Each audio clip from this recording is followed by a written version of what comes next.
My name is Abigail Mitchell, and I'm 29 years old.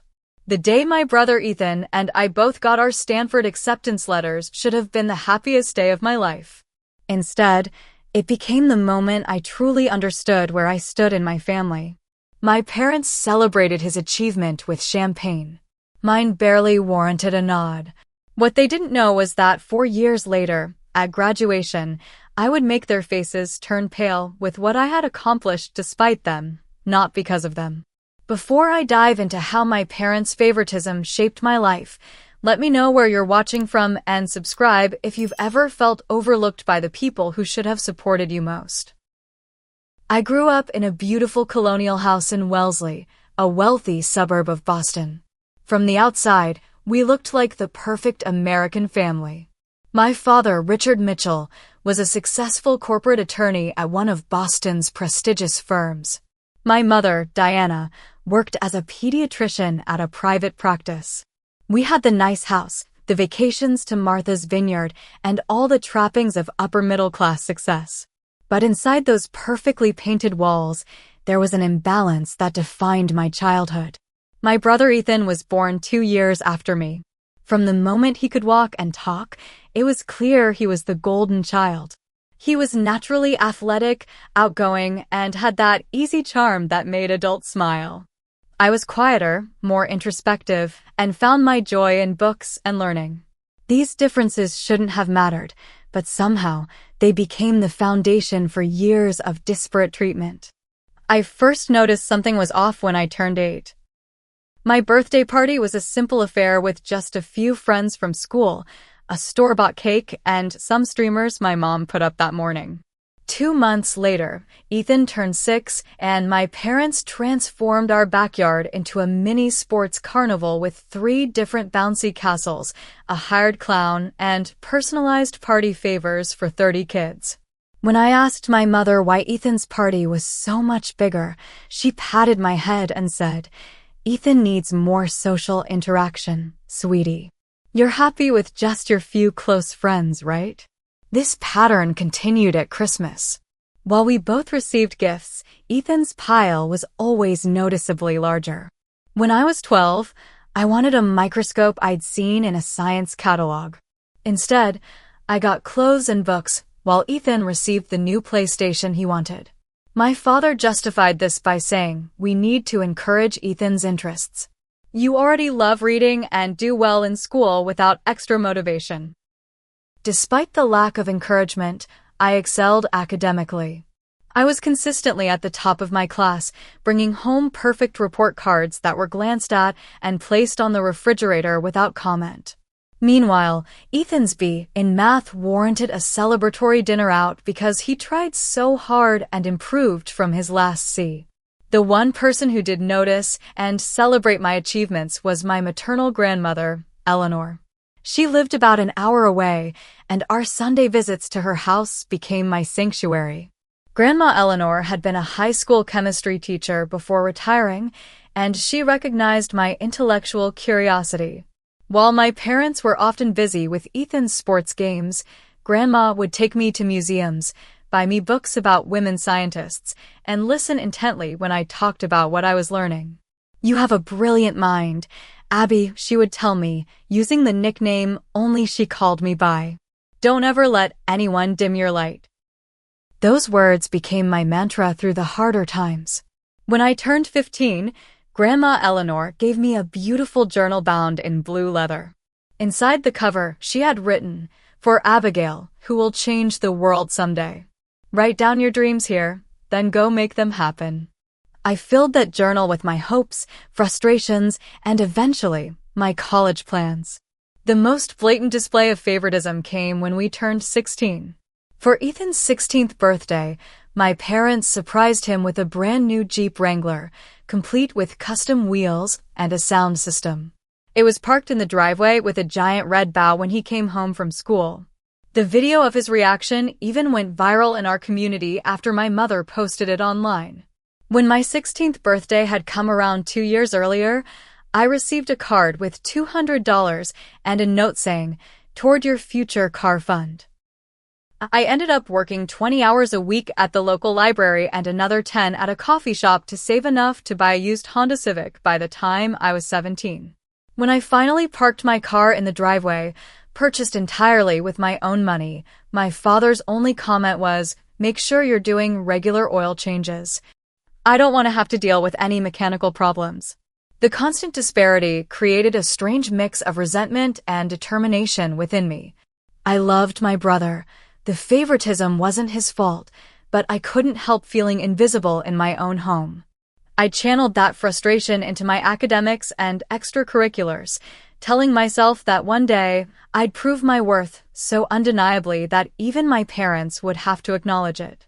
Little did I know then how that determination would shape my future, or that the ultimate test of it would come when Ethan and I both set our sights on the same prestigious university. By senior year of high school, I had crafted an academic record that even my parents couldn't completely ignore. I maintained a perfect 4.0 GPA while taking every AP class our school offered. As captain of the debate team, I led our squad to the state championship for the first time in our school's history. I volunteered 20 hours a month at a STEM program for elementary school girls and worked my 2 part-time jobs. Sleep became a luxury as I juggled all these responsibilities, but the alternative, being mediocre in my parents' home, seemed worse. My guidance counselor, Mrs. Lambert, once found me dozing in the library during my free period and expressed concern about my schedule. "Abigail, you're doing the work of 3 students," she said. "Your transcript is already impressive. You could ease up a little." But I couldn't. Every achievement felt like depositing coins in a bank that might someday pay out in parental approval. Besides, I was saving for college. While my parents had started Ethan's college fund the day he was born, mine had apparently been an afterthought. When I asked about it during sophomore year, my father vaguely mentioned that they were still figuring out the details. The winter of senior year brought heartbreak when Grandma Eleanor passed away after a brief battle with pneumonia. She was the one person who had always seen me, and suddenly, she was gone. At her funeral, I stood stoically between my parents, clutching the blue journal she had given me years before. A month after her passing, I received a letter from her attorney. Grandma had left me a modest inheritance of $25,000 with a note saying, "For your education and dreams, my brilliant girl." I deposited the check immediately, knowing this might be my only financial support for college. As application season arrived, Ethan and I both set our sights on Stanford University. For me, it represented their exceptional biomedical engineering program. For Ethan, it was the prestige and their business school. My parents hired an expensive college consultant to help Ethan with his applications while I worked on mine late at night after finishing my shifts and homework. The day the Stanford decisions were released in December, I was working at the library. I waited until my break to check my email, hands trembling as I logged in on my phone. When I saw the congratulations heading, I had to sit down, overwhelmed with emotion. I had done it. All the late nights, the extra work, the sacrifices, they had paid off. When I got home that evening, I found my parents and Ethan in the living room, celebrating with champagne. Ethan had also been accepted to Stanford. "There's my Stanford man," my father exclaimed when Ethan entered, raising his glass in a toast. "I got in too," I said quietly, standing in the doorway. My mother turned to me with a surprised expression. "Oh, that's wonderful, Abigail. Come join us." They poured me a small glass of champagne, but the conversation immediately returned to Ethan's accomplishment, his plans for the business program, and how prestigious this was for the family. 2 weeks later, my parents called us both to the dining room for a family meeting about college plans. I thought perhaps they would finally discuss my college fund. "We're so proud of both of you for getting into Stanford," my father began, his hands folded on the table. "It's an incredible achievement." My mother nodded in agreement. "We've looked at our finances, and we've made some decisions about how we'll handle the costs." I felt a flutter of hope. Maybe they had been saving for me after all. We'll be covering Ethan's tuition, room and board, and expenses in full, my father continued.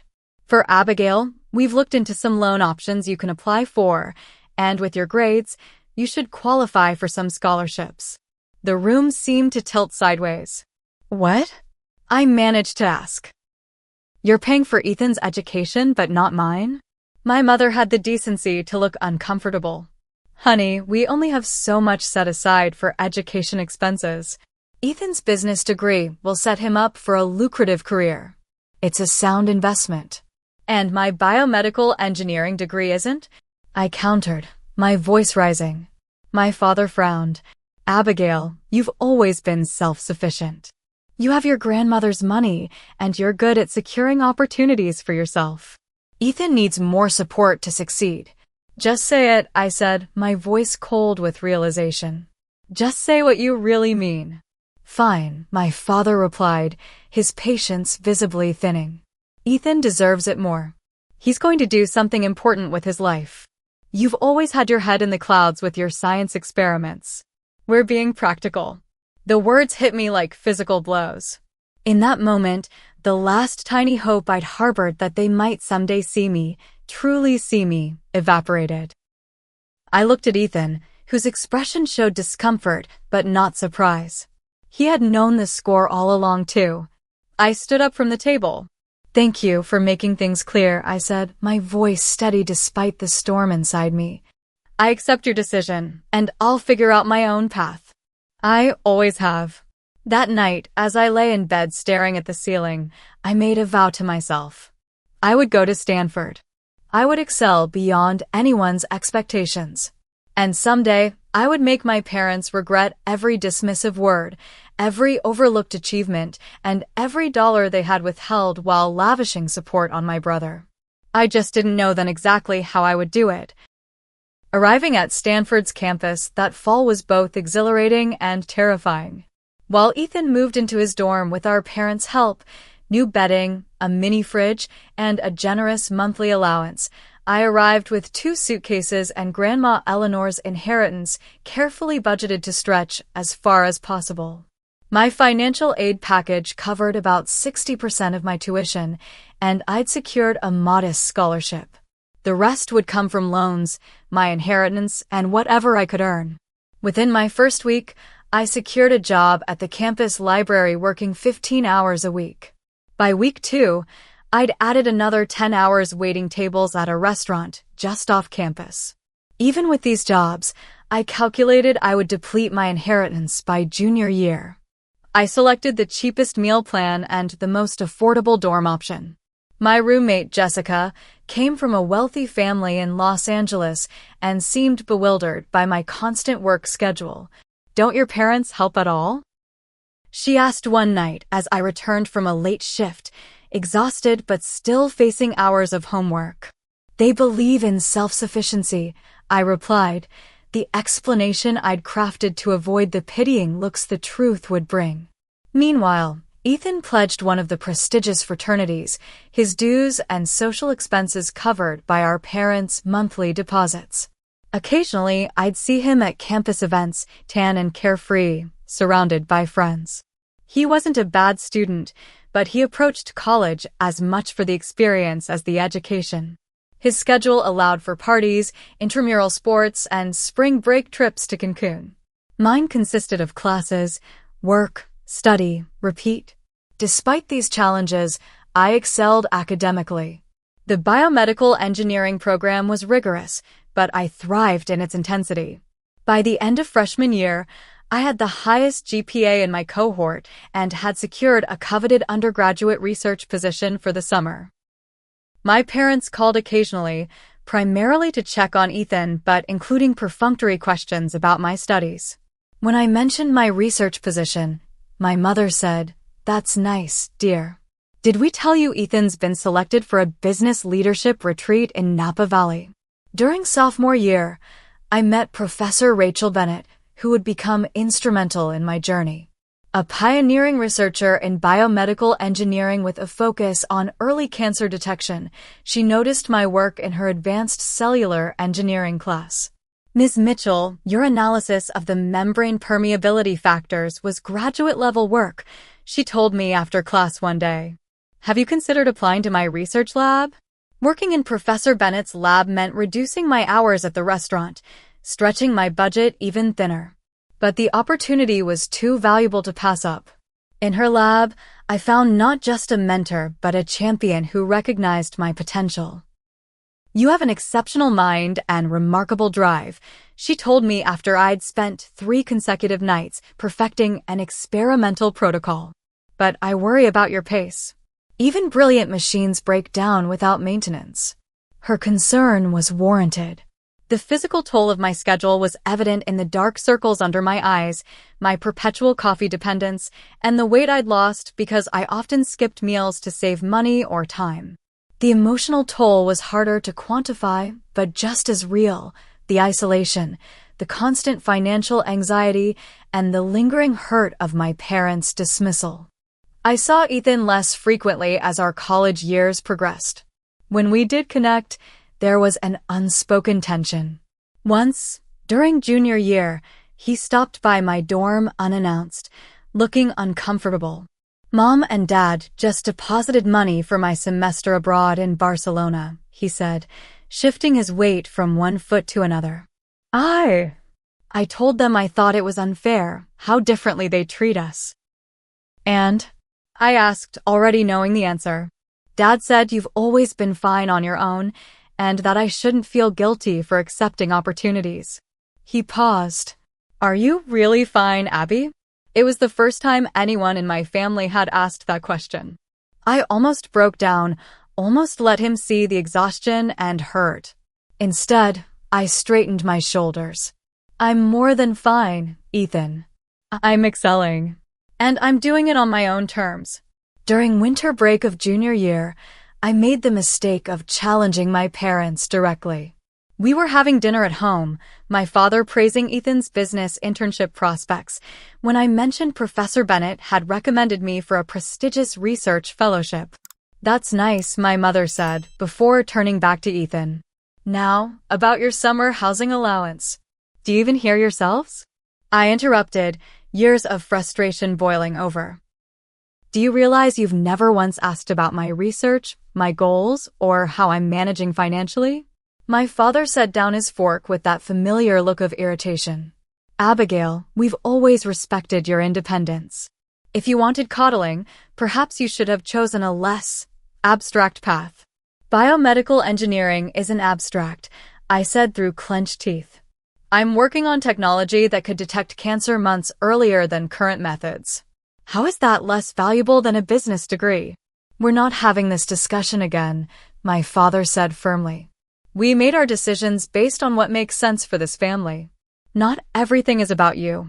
Those words, not everything is about you, echoed in my mind as I returned to Stanford for winter quarter. They had never been more right, in a way they never intended. Because what drove me now wasn't just proving them wrong, it was the conviction that my work could actually matter in the world. I reduced contact with my parents to brief text messages after that dinner. When they inquired about my plans for senior year, I kept my responses vague. Let them wonder.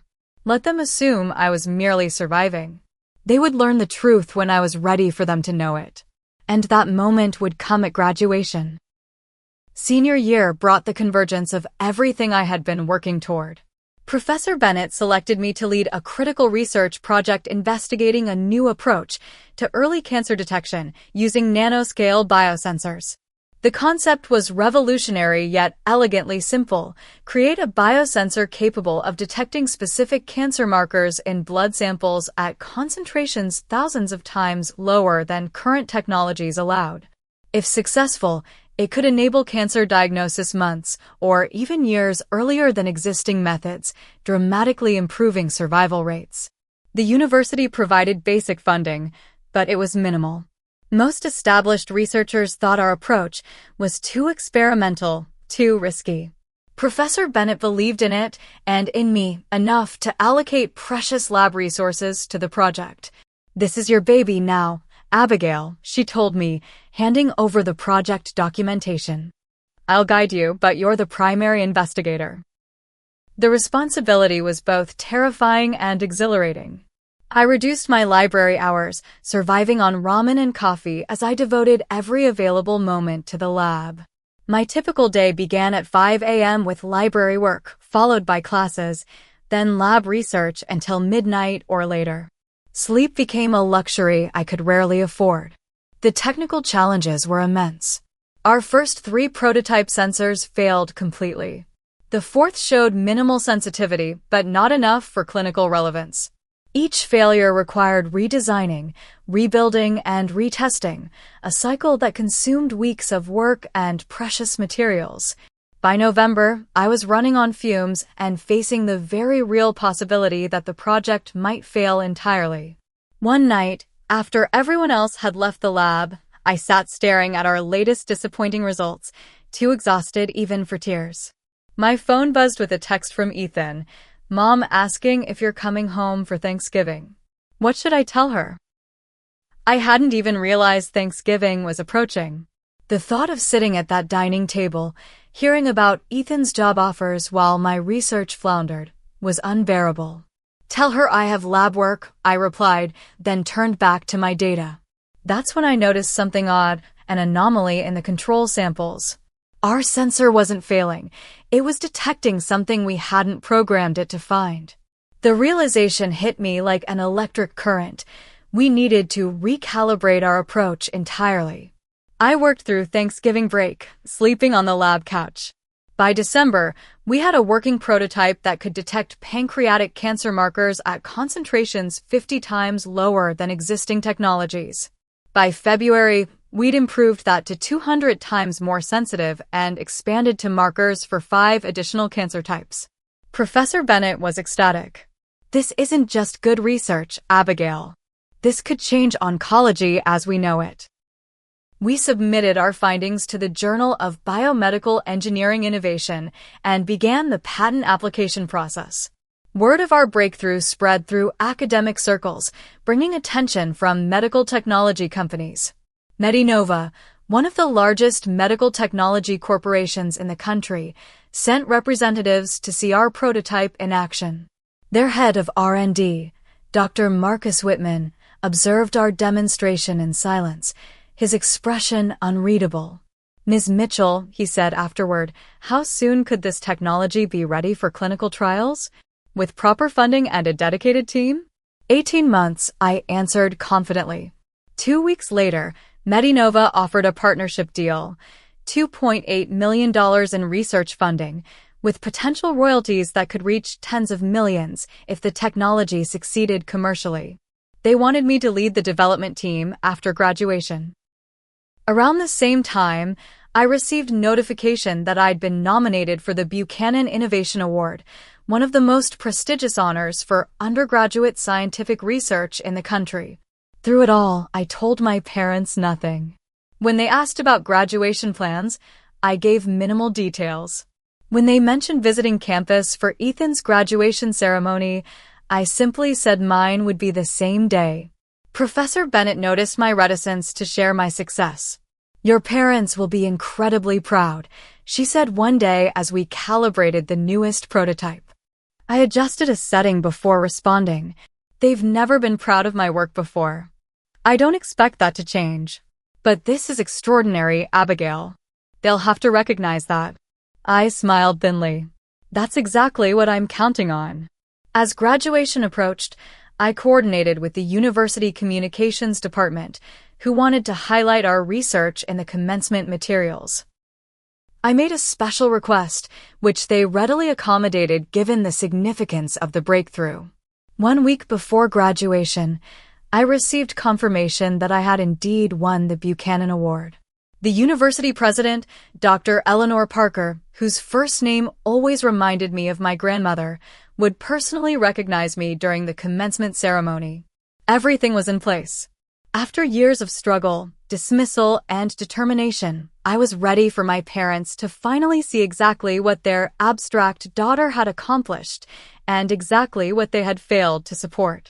The night before graduation, I stood in front of my mirror rehearsing what I would say when they inevitably approached me after the ceremony. their faces showing that mixture of surprise and belated pride I had imagined countless times. Would I be gracious? Coldly civil? Openly confrontational? In the end, I decided to let the moment guide me. After all, I had earned the right to respond authentically, whatever that might be. Graduation morning dawned bright and clear, the California sun illuminating Stanford's iconic palm-lined avenues. I woke early after a restless night, my stomach knotted with a complex mixture of pride, anxiety, and anticipation. For years of relentless work had led to this day, not just the academic achievement of graduating with highest honors in biomedical engineering, but the vindication I had been working toward since that family dinner where my parents had made their priorities so brutally clear. My phone chimed with a text message from my mother. "We've arrived in Palo Alto. We'll try to make it to your ceremony before Ethan's business school event. So proud of both our graduates." The casual "try to make it" stung even now. For years later, and they still placed my achievements as secondary to Ethan's. I took a deep breath, reminding myself that by day's end, that dynamic would be forever altered. I dressed methodically in the new outfit I had splurged on for this occasion. A tailored navy dress that projected both professionalism and confidence. Under my graduation gown, it would be invisible, but afterward, when I faced my parents, I wanted to look every inch the successful scientist and innovator I had become. My roommate Jessica, who had become a close friend despite our different circumstances, helped me arrange my honor cords and medallions. "Holy crap, Abby, you're literally weighed down with awards," she joked as she adjusted the multiple honors designations on my gown. "Are you sure you can walk across the stage without toppling over?" I managed to smile, though my mind was elsewhere. "I think I'll manage." "Your parents are going to freak when they see all this," she continued, stepping back to admire her handiwork. "That's the plan," I replied quietly. At 9:30 a.m., I met with President Parker and the commencement organizers to confirm the special arrangements. The university had been promoting my research breakthrough heavily in their media materials, proud to showcase such significant innovation from an undergraduate. "We've placed your recognition directly before the conferral of degrees," explained Dr. Marcus, the commencement director. "President Parker will introduce you and the significance of your work, then invite you to say a few words. You'll have approximately 3 minutes." I nodded, mentally reviewing the brief speech I had prepared and memorized. 3 minutes to summarize 4 years of struggle and triumph. 3 minutes to deliver the message I had been crafting since the day my parents told me I wasn't worth investing in. "And your parents will be in the audience?" President Parker asked warmly. "They must be extraordinarily proud." I maintained my composed smile. "They'll be there." As I left the administrative building, I received a text from Professor Bennett. "Remember to breathe today. This is your moment. You've earned every second of it." Her message brought unexpected tears to my eyes. In many ways, she had become the mentor and supporter my parents had failed to be. I took a moment to reply with genuine gratitude before heading to the graduation assembly area. While waiting in line with the other engineering graduates, I spotted my parents and Ethan entering the seating area. My mother wore a floral dress I'd never seen before, probably purchased specially for the occasion. My father looked distinguished in a light gray suit, his Stanford alumni tie a calculated choice for the day his son would join the ranks of graduates from his alma mater. They hadn't seen me yet. I watched as they scanned their programs, pointing out items to each other. Did they know what was coming? Had they even bothered to read about the special recognition section where my name would feature prominently? My heart pounded so loudly I was certain the graduates standing near me could hear it. My palms grew sweaty, and for a moment, I questioned everything. Was this elaborate reveal petty? Was I about to make a spectacle of family business that should remain private? No, I decided firmly. This wasn't about revenge or pettiness. This was about finally being seen. About standing in my truth after years of being dismissed and devalued. About showing not just my parents, but myself, that their lack of faith had been profoundly misplaced. Jessica, who was graduating in communications, broke away from her group to give me a quick hug. "You look like you're about to face a firing squad instead of getting a fancy award," she whispered. "Remember, you're the badass who's about to become a millionaire scientist. Own it." Her blunt encouragement made me laugh, releasing some of the tension that had built in my chest. She was right. Whatever happened with my parents today, I had achieved something remarkable. That truth existed independently of their recognition or approval. The procession began, faculty and administrators in their colorful academic regalia leading the way. As we followed them into the main ceremony area, I caught another glimpse of my parents. They were watching for Ethan among the business school graduates, not even looking in my direction. In 30 minutes, I thought, they'll know exactly what they've missed. The opening speeches seemed to stretch endlessly, though my watch confirmed they proceeded exactly as scheduled. Finally, President Parker approached the podium for the special recognitions portion of the ceremony. "Before we confer degrees today, I would like to recognize some extraordinary achievements from members of this graduating class," she began. "Stanford has always prided itself on fostering innovation that changes the world, and this year, we have witnessed a breakthrough that exemplifies that tradition in the most profound way." This was it. The moment 4 years in the making. I took a deep breath, feeling a strange calm settle over me as President Parker continued. "Would Abigail Mitchell please join me at the podium?" As I stood and made my way forward, I saw my parents' expressions shift from polite attention to confusion. I walked with measured steps, back straight, eyes focused ahead, the embodiment of the success I had fought so hard to achieve. The next few minutes would change everything. "Abigail Mitchell," President Parker announced as I reached the podium, her voice carrying across the hushed audience, "is graduating today with highest honors in biomedical engineering." But that distinction, impressive as it is, pales in comparison to her extraordinary contribution to medical science. I stood beside her, my expression composed despite the adrenaline coursing through my veins. From this vantage point, I could clearly see my parents' faces, their expressions shifting from confusion to dawning realization that this was no routine recognition. Ms. Mitchell has developed a revolutionary biosensor technology capable of detecting multiple cancer types at stages far earlier than any existing method, President Parker continued. This breakthrough, which she conceived and developed as an undergraduate researcher, has the potential to save countless lives by enabling intervention months or even years sooner than currently possible. A murmur rippled through the crowd. I caught sight of my father leaning forward in his seat, my mother's hand gripping his arm. In recognition of this achievement, Ms. Mitchell is this year's recipient of the prestigious Buchanan Innovation Award. President Parker paused as applause broke out. Furthermore, her technology has been acquired by Medinova Corporation in one of the largest medical technology partnerships in Stanford's history, with a multi-million-dollar development agreement. The applause grew louder. My parents' faces had transformed completely now, my mother's mouth slightly open in shock, my father's usual composed expression replaced by disbelief. Beside them, Ethan was smiling broadly, looking genuinely happy for me. Ms. Mitchell will be leading the research team at Medinova after graduation to bring this life-saving technology to clinical application, President Parker continued.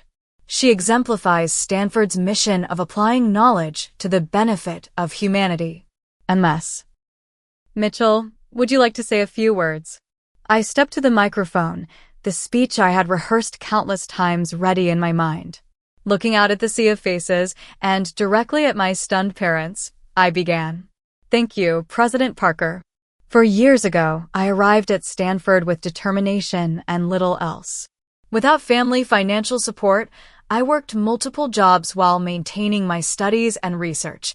There were nights I slept in the lab because I couldn't afford the bus fare back to my dorm after working late hours on this project. I saw my mother's expression falter, her eyes widening at this public revelation. I share this not for sympathy, but because perseverance in the face of obstacles is the foundation of innovation.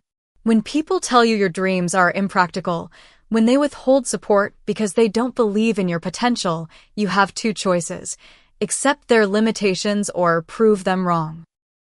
My father shifted uncomfortably in his seat as several people nearby glanced in his direction. I am profoundly grateful to those who did believe in me and this research.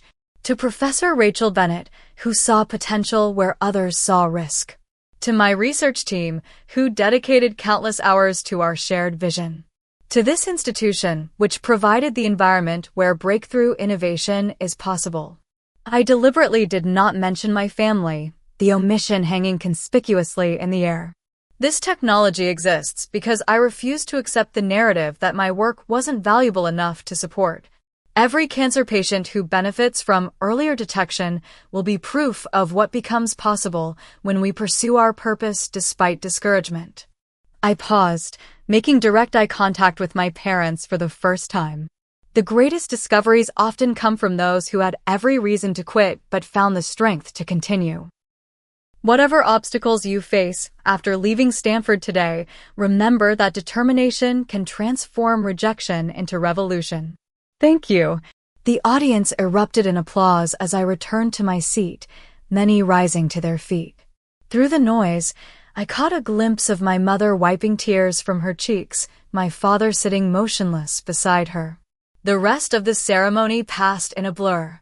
When my name was called again to receive my diploma, the applause was noticeably louder than for other graduates. As I crossed the stage, I felt a weight lifting, not just the culmination of my academic journey, but the burden of seeking approval from those who had been unwilling to give it.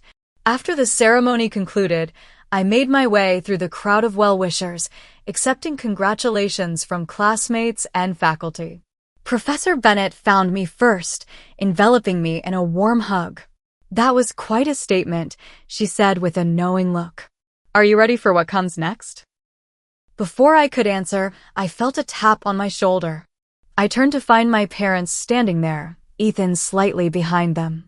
My mother's makeup was smudged from tears, my father's usual confident demeanor notably absent. "Abigail," my mother began, her voice wavering. "We had no idea." "Your speech." "Congratulations on your incredible achievement," my father interjected, extending his hand as if we were business acquaintances. "The partnership with Medinova is remarkable. Why didn't you tell us about any of this?" I looked at his outstretched hand for a moment before meeting his gaze directly. Would it have mattered? "You made it very clear that my work wasn't important enough to support." "That's not fair," he countered, though his voice lacked its usual authority. "We always believed in your academic abilities. We just thought Ethan needed." "Don't," I interrupted, surprising myself with my calm firmness. "Don't rewrite history now. You told me, verbatim, that Ethan deserved your support more than I did. That he would do something important with his life, implying I wouldn't." My mother made a small, distressed sound. "Abigail, we never meant to hurt you. We thought you were so self-sufficient, so capable on your own." I was capable, I agreed. But imagine what I might have accomplished without the constant stress of financial insecurity. Without working 30 hours a week on top of my studies and research. Without knowing my own parents didn't think I was worth investing in. My father's expression hardened slightly. "And yet, you've done extraordinarily well without our help. Perhaps we were right about your self-sufficiency." Professor Bennett, who had been standing nearby, stepped forward. "Dr. Mitchell, your daughter nearly collapsed from exhaustion multiple times during this project. She skipped meals to save money. She slept on a lab couch rather than waste time commuting. Her self-sufficiency came at an enormous personal cost that no student should have to pay." My father had the grace to look discomfort by this intervention from a faculty member. Ethan finally spoke up. "Mom, Dad, Professor Bennett is right. What you did wasn't fair. I've tried to tell you that for years." He turned to me. "Abby, I'm so sorry I didn't do more. What you've accomplished is incredible, and I've always known you were the brilliant one in the family. His sincere words brought unexpected tears to my eyes. Thank you, Ethan. My mother reached for my hand. Abigail, we're so proud of you. Can we take you to dinner to celebrate? Both of you. I looked at her tearful face, at my father's uncomfortable stance, at Ethan's supportive expression. For years ago, I had fantasized about this moment, imagined the satisfaction of rejecting them as they had rejected me. But standing there, I realized that revenge had never been my true goal. What I had always wanted, was recognition of my worth. I already have dinner plans with my research team and Professor Bennett, I said, not unkindly. But maybe tomorrow, before you fly home. We have a lot to talk about, and it won't all fit into one dinner conversation. My father nodded stiffly. We can extend our stay. Good, I said. Because I'm not interested in pretending the past didn't happen. If we're going to have any relationship moving forward, we need to acknowledge the hurt and work through it honestly. We can do that, my mother said quickly. We want to be part of your life, Abigail. Especially now with all this success. That's exactly the problem, I interrupted. My value doesn't come from my success or this award or the Medinova contract. If those are the only reasons you want to reconnect, then we don't have much to discuss. They exchanged glances, seemingly at a loss for words. Professor Bennett squeezed my shoulder. I should join the other faculty. Abigail, we'll see you at 7 for dinner. She gave my parents a pointed look before walking away. I'll text you tomorrow about lunch, I told my parents. For now, you should enjoy celebrating with Ethan. He's worked hard too, and he deserves his moment. As they walked away, Ethan lingered behind. For what it's worth, I've always been proud to be your brother, he said quietly. And after today, I think they finally understand what they've missed all these years. I watched them disappear into the crowd, a complex mixture of emotions washing over me. The confrontation hadn't brought the simple satisfaction I'd imagined. Instead, it had opened a door not to the past, but to a future where the terms of our relationship could potentially be rewritten. Whether that would happen remained to be seen. But for the first time, the choice felt like mine to make. 2 years have passed since that graduation day when my parents finally truly saw me, for perhaps the first time. The journey since then has been neither simple nor linear, but it has been transformative in ways I couldn't have imagined. The Monday after graduation, I met my parents for lunch at a small cafe near campus. The conversation was awkward, painful, and necessary. My father, who had built his career on confident articulation, struggled to find words for his regret. My mother cried several times. I remained calm but unflinchingly honest about the damage their favoritism had caused. I don't know if I can forgive you yet, I told them. But I'm willing to try building something new if you're genuinely interested in knowing me, not just the successful scientist, but the person I've always been. They agreed, though I could tell my father was still processing the fundamental shift in our family dynamic. Years of seeing me as secondary to Ethan couldn't be undone in a single conversation.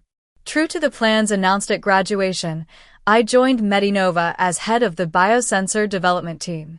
The transition from academic research to corporate development brought new challenges and pressures, but also resources I'd never had access to before.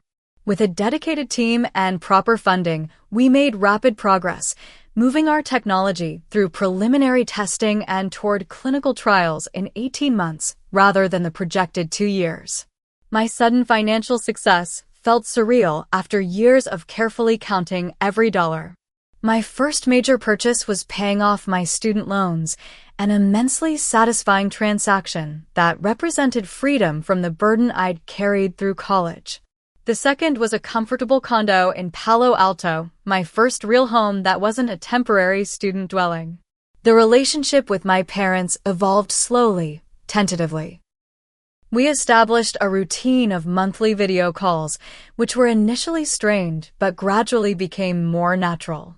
My father, to his credit, made visible efforts to understand my work, reading articles about biosensor technology and asking increasingly informed questions about our progress.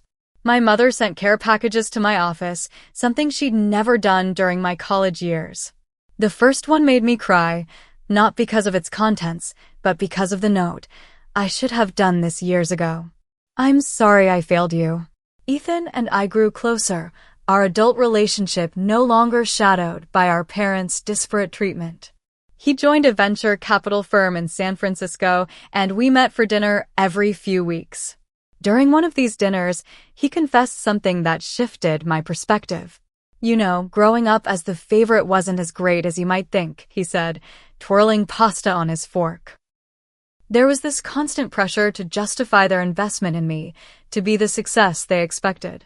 Every time I struggled or questioned my path, I felt this crushing guilt, like I was letting them down after they'd given me everything. His words reminded me that favoritism damages both the favored and the overlooked child, just in different ways. It was a realization that helped me view our shared childhood with more compassion. 6 months after graduation, I used part of my signing bonus to establish the Eleanor Mitchell Scholarship for Women in Biomedical Sciences at Stanford, named for my grandmother who had believed in me when no one else did.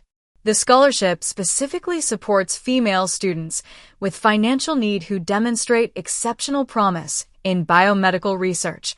When I informed my parents about the scholarship, my father was quiet for a moment before asking, "Would you consider letting us contribute to it annually?" It was a small gesture, but meaningful. An acknowledgement of the support they should have provided years earlier. Therapy became an essential part of my healing journey. Dr. Levine, my therapist, helped me understand that while I couldn't change my past, I could choose how it shaped my future. Your parents' failure to value you appropriately doesn't define your worth, she reminded me during a particularly difficult session. The challenge now is learning to internalize that truth so deeply that you no longer need external validation to feel secure in your value. That work continues, though it gets easier with time and practice. The wounds of childhood don't heal overnight, but they do gradually lose their power to dictate our choices and emotional responses. Family gatherings remain complicated. Last Thanksgiving, I hosted my parents and Ethan at my condo, the first time I'd invited them into my adult space. The conversation flowed more easily than I expected, though there were still moments of tension when my mother made an unthinking comment about being so surprised by my success. Not surprised, she backtracked quickly, seeing my expression. That's not what I meant. Impressed. I'm so impressed by what you've accomplished. My father, who has made more progress than I would have predicted, actually corrected her. Diana, let's be honest. We were surprised, and that's our failure, not Abigail's. We should have recognized her potential long ago. It was perhaps the most direct acknowledgement he's ever made of their mistaken judgment, and it meant more than I could express in that moment. The professional recognition for our biosensor technology has been overwhelming. Last month, the first clinical trials began at 3 major cancer centers across the country. Early results suggest our technology can detect pancreatic cancer up to 14 months earlier than current methods, a timeframe that could transform survival rates for one of medicine's most deadly diagnoses. When the preliminary trial results were published, Professor Bennett, now a close friend and collaborator, called me immediately. "This is why we do the work, Abigail," she said, her voice thick with emotion. All those late nights in the lab are worth it when you know you're giving people more time with their loved ones. Perhaps the most unexpected development in these 2 years has been my emergence as a mentor to young women in STEM fields. What began as occasional guest lectures at Stanford evolved into a more formal role, with regular speaking engagements at schools and conferences. I make a point of being candid about the obstacles I faced, including the lack of family support. Success isn't just about intelligence or good ideas, I tell these young women. It's about persistence when faced with discouragement. It's about believing in your work when others don't see its value yet. After one such talk, a young undergraduate approached me with tears in her eyes. "My parents think engineering is a waste of time for women," she said. They're only paying for my education because they expect me to switch to business or education eventually. I recognized myself in her words, in the pain of having your dreams dismissed by those who should nurture them. Their limited vision doesn't define what you're capable of, I told her. Use their doubt as fuel for your determination. As for my parents, we continue our cautious rebuilding of trust. They visit every few months now, and each time, the interaction becomes a little more authentic, a little less strained. They still sometimes slip into old patterns, comparing me to Ethan, or expressing surprise at my accomplishments, but they catch themselves more quickly, and the genuine effort matters. We failed you, my father said during their last visit, a statement that would have been unimaginable from him 3 years ago. I was so certain I knew what success looked like that I couldn't see the brilliant path you were forging. I'm sorry, Abigail. The apology wasn't perfect, and it came years too late, but it was sincere. And in that sincerity, I found something unexpected, not the vindication I had once craved, but a quiet peace with the past that allows me to move forward without its weight. The greatest lesson from this journey isn't about revenge or proving others wrong, though I certainly did that. It's about the power of defining your own worth when others fail to see it. It's about persisting not because you need to show them they were wrong, but because you know you're right. If you're watching this and feeling unrecognized, undervalued, or dismissed by those who should support you, know this. Their failure to see your potential says nothing about what you're capable of achieving. Let their doubt fuel your determination rather than diminish your dreams. The most powerful response to those who don't believe in you isn't angry confrontation. It's quiet, consistent excellence that eventually speaks so loudly they have no choice but to hear it. I'd love to hear your stories in the comments below. Have you ever been underestimated by family or friends? How did you respond, and what did you learn from the experience? Don't forget to like and subscribe if this resonated with you, and share with someone who might need this message today. Thank you for listening to my story, and remember, the most meaningful validation is the kind you give yourself through perseverance and unwavering belief in your own potential.